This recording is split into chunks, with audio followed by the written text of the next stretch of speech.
A very warm welcome to all of you. I am Vikas Sharma, Assistant Professor in the Department of Pharmacy, Ramesh Institute of Vocational and Technical Education, Greater Noida. Today we will discuss the multiple choice questions MCQs in for the Diploma in Pharmacy course.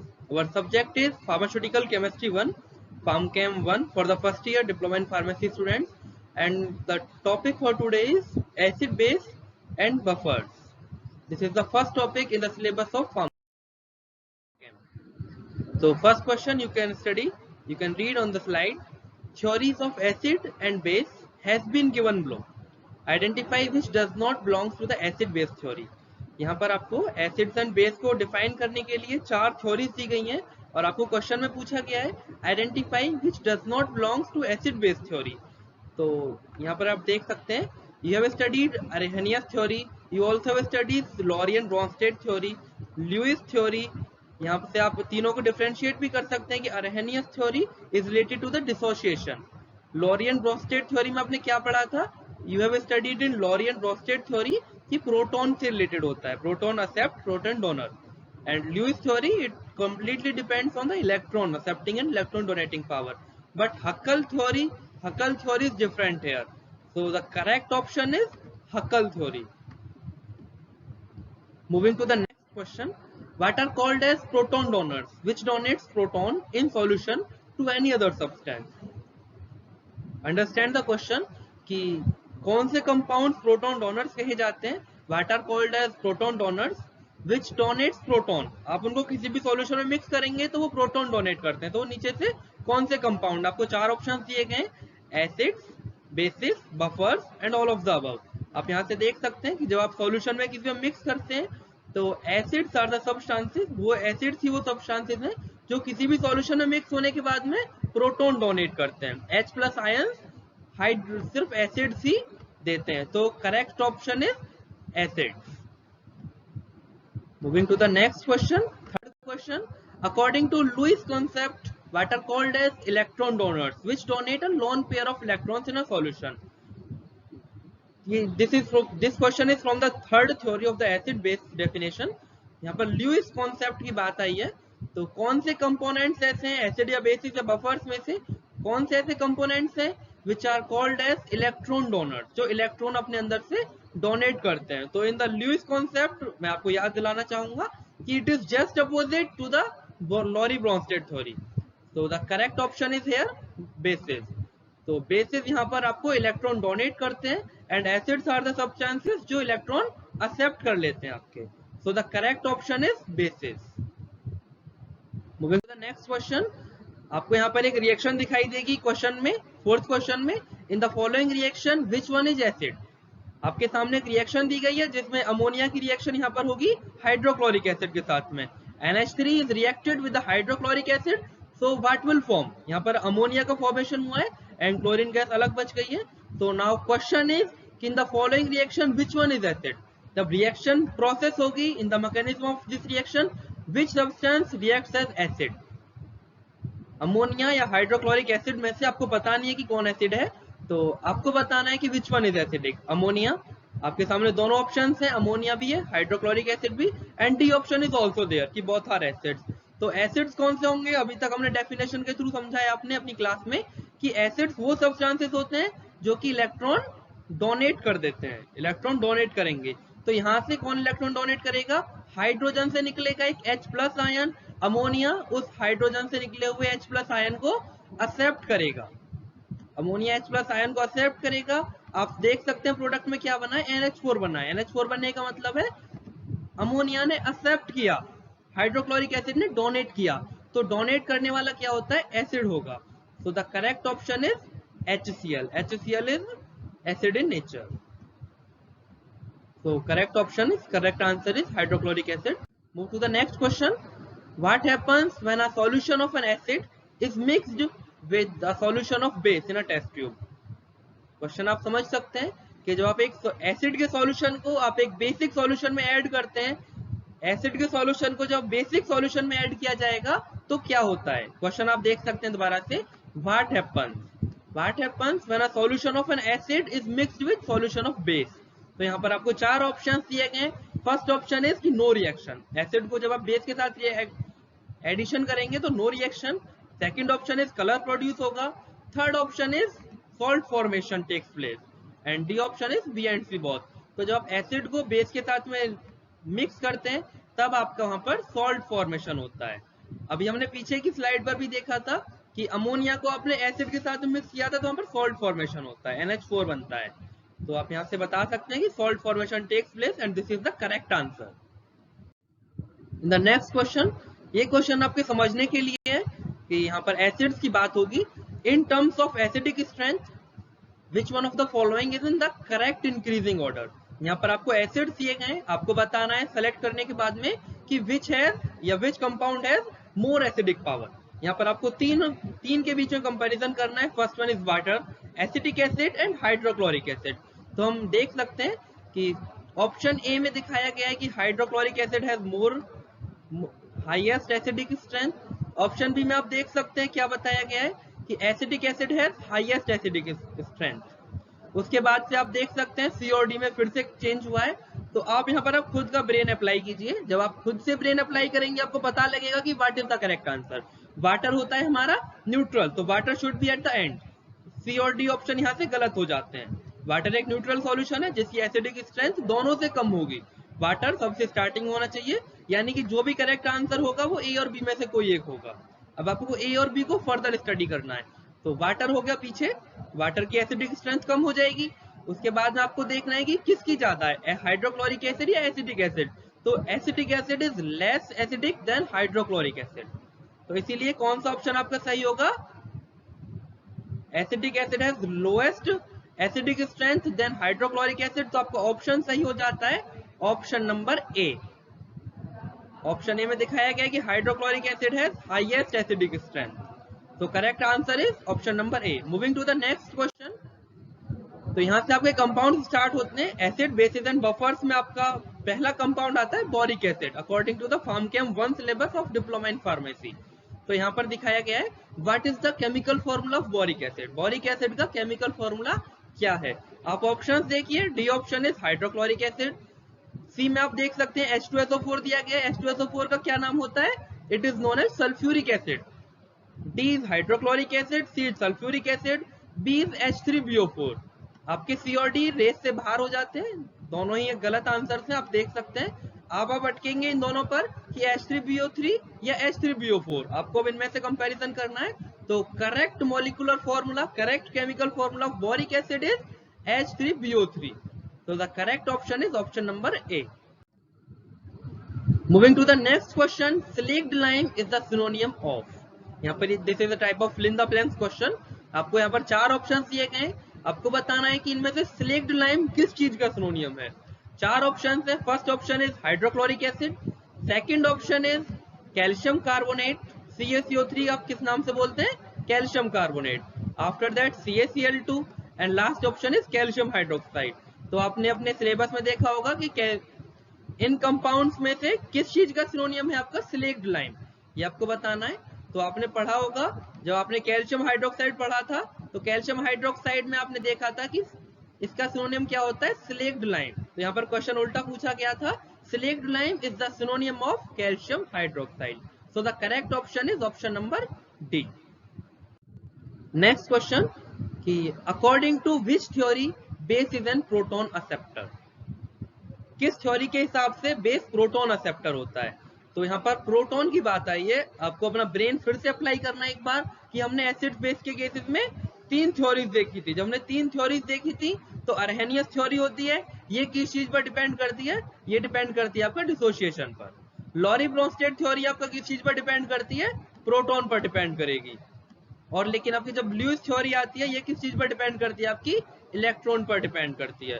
तो यहाँ पर आपके question में क्या पूछा गया है कि अकॉर्डिंग टू विच थ्योरी, या अकॉर्डिंग टू यहाँ पर फिल इन द ब्लैंक्स है, इसका मतलब है विच थ्योरी, अकॉर्डिंग टू यानी कौन सी थ्योरी के हिसाब से base is a proton acceptor. तो इनमें से प्रोटॉन के ऊपर कौन सी थ्योरी डिपेंड होती है, थ्योरी नंबर बी यानी कि Lowry Bronsted theory. So the correct option is option number B. Lowry and Bronsted theory में बताया गया है कि base is a proton acceptor. Acid proton को डोनेट करता है और बेस प्रोटॉन को एक्सेप्ट कर लेता है। So the correct option is option number B. Next question, if solution contains more hydrogen ion, यहाँ पर आपको थोड़ा सोचना पड़ेगा, थिंकिंग एबिलिटी के हिसाब से क्वेश्चन है। If solution contains more hydrogen ion then hydroxyl ion, जो OH नेगेटिव आयंस है उससे ज्यादा आपके सॉल्यूशन में क्या है, H प्लस आयंस है, देन द सॉल्यूशन इज, तो सॉल्यूशन कौन सा होगा, अगर आपके पास एक बीकर में 100 ml सॉल्यूशन है, उस सॉल्यूशन के अंदर आपका ज्यादा मात्रा में, मोर क्वांटिटी में क्या है, hydrogen ions, H plus ions है, and OH ions are less than H plus ions, तो आपके सॉल्यूशन का कौन सा नेचर होगा। आप यहाँ पर देख सकते हैं कि हाइड्रोजन आयंस आपके सॉल्यूशन में ज्यादा है, एंड हाइड्रोक्सिल आयंस जो OH आयंस है ये आपके सॉल्यूशन में कम है। तो आपको बताना है कि आपका सॉल्यूशन का क्या नेचर होगा, एसिडिक होगा, बेसिक होगा या न्यूट्रल होगा। तो आप अपने ब्रेन को जब अप्लाई करेंगे, अपनी नॉलेज अप्लाई करेंगे, जो आपने अपनी क्लासेस में सीखा है acid base and buffer topic में, तो जब H प्लस आयंस आप किस चीज को डोनेट करते हैं, H प्लस आयंस मतलब एसिड। हमने लॉरी ब्रॉन्स्टेड थ्योरी के अंदर देखा था कि एसिड जो होता है वो प्रोटॉन को डोनेट कर देता है। तो आप यहाँ से बता सकते हैं कि हाइड्रोजन आयंस होंगे ज्यादा है, अगर हाइड्रोजन आयंस, इट मींस कि आपके कंपाउंड का क्या नेचर है, आपके कंपाउंड का नेचर हो जाएगा acidic. So the correct option is option number B, acidic nature. Moving to the next question, water excess. I think ये सारे क्वेश्चनों का सबसे इजीएस्ट क्वेश्चन है। यहाँ पर पूछा गया कि वाटर का पीएच क्या होगा। आपके सामने 3 ऑप्शन है, चौथा option none of the above है। First option is base, acid या न्यूट्रल। ये क्वेश्चन सभी जानते हैं कि वाटर का पीएच कुछ नहीं होता, that is neutral in nature. तो the correct option is neutral, option number C, water acts as neutral. आप उसको एसिड के अंदर ऐड करते हैं तो इट बिकम्स एसिडिक, आप उसको बेस के अंदर ऐड करते हैं तो इट बिकम्स बेसिक या alkaline. So the correct option is option number C, water acts as neutral solution. Moving to the next question, कि synonym of sodium hydroxide is, sodium hydroxide का synonym क्या होता है। यहाँ पर मैं आपको याद दिला दूं, एक बार आपने क्लासेस में देखा होगा कि सोडियम हाइड्रोक्साइड का क्या फॉर्मूला होता है, Na मतलब सोडियम, और सोडियम हाइड्रोक्साइड का यहाँ पर आपको बताना है, तो सोडियम हाइड्रोक्साइड का क्या फॉर्मूला होगा, मॉलिक्यूलर फॉर्मूला NaOH। NaOH इसका हो गया मॉलिक्यूलर फॉर्मूला। नाउ आपको बताना है कि इसका सिनोनियम क्या होगा। यहाँ पर आपको 4 ऑप्शन दिए गए, पोटाश, पोटाश आपके सामने एक ऑप्शन है, एलम आपके सामने एक ऑप्शन है, मर्क्यूरी है, एंड कास्टिक सोडा है। अब आपको आइडेंटिफाई करना है कि कौन सा ऑप्शन सही है। तो आप बता सकते हैं, इजीली आइडेंटिफाई आप कर सकते हैं that caustic soda is the correct option of सिनोनियम of sodium hydroxide. तो कास्टिक सोडा को सोडियम हाइड्रोक्साइड के नाम से भी जाना जाता है। मार्केट में आप लेने जाएंगे तो मार्केट में सोडियम हाइड्रोक्साइड के नाम से आप मांगेंगे किसी दुकान पर, तो आपको शॉपकीपर मना कर देगा, लेकिन आप उसको बोलते हैं कि आप हमको कास्टिक सोडा दे दीजिए। तो कास्टिक सोडा क्या होता है, सोडियम हाइड्रोक्साइड। नेक्स्ट क्वेश्चन, एक बार फिर से आपको यहाँ पर सिंथेटिक रिएक्शन दिखेगी। A synthetic reaction is given here, identify the compound Z. आपके सिलेबस में, फार्मकेम के सिलेबस में कंपाउंड की प्रिपरेशन भी है। तो यहाँ पर एक प्रिपरेशन की रिएक्शन दी गई है, सिंथेटिक रिएक्शन, जिसमें Na2CO3 यानी सोडियम कार्बोनेट की रिएक्शन कराई गई है CaOH के ट्वाइस के साथ, यानी कैल्शियम हाइड्रोक्साइड के साथ में।